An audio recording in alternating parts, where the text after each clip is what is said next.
ഞാൻ കേരളത്തിലൊരു കാര്യം പറയാം. ഇപ്പോൾ പി രാജീവ് വ്യവസായ മന്ത്രി അദ്ദേഹം പ്രഖ്യാപിച്ചൊരു കാര്യം, ഒരു കൊല്ലം 1,00,000 വ്യവസായ സംരംഭങ്ങൾ LDF ഗവൺമെൻറ് വന്നപ്പോൾ കൊണ്ടുവന്നു എന്നാണ്.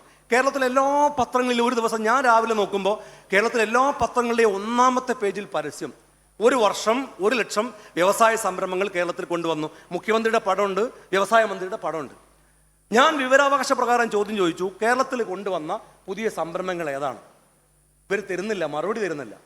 അവസാനം ഞാൻ പഞ്ചായത്തുകളിൽ നിന്ന് കണക്കെടുത്തു. എനിക്ക് പരിചയമുള്ള പഞ്ചായത്തുകൾ, ഒരു ഉദാഹരണം പറയാം, കോഴിക്കോട് ജില്ലയിലെ പെരുവയൽ പഞ്ചായത്ത്. ആ പെരുവയൽ പഞ്ചായത്തിൽ ലിസ്റ്റ് എടുത്ത് നോക്കി.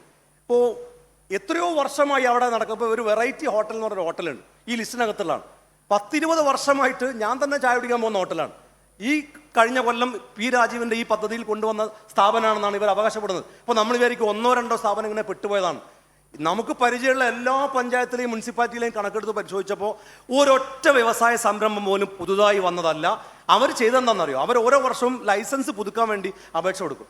ആ അപേക്ഷ കൊടുക്കുന്ന പേര് വിവരങ്ങൾ അടക്കം ഇവരുടെ ഈ 1,00,000 ഉൾപ്പെടുത്തിയിരുന്ന ഞങ്ങൾ കൊണ്ടുവന്ന പദ്ധതിയാണെന്ന് അവകാശപ്പെടുകയാണ് ചെയ്തത്.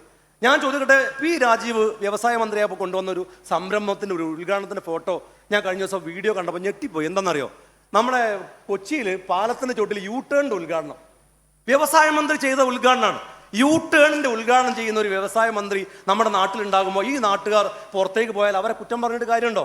അപ്പോൾ ഇവിടെ ആളുകൾ നിൽക്കണമെങ്കിൽ അവർക്ക് തൊഴിലവസരങ്ങൾ വേണം, അവർക്ക് പഠിക്കാനുള്ള സാധ്യതകൾ വേണം.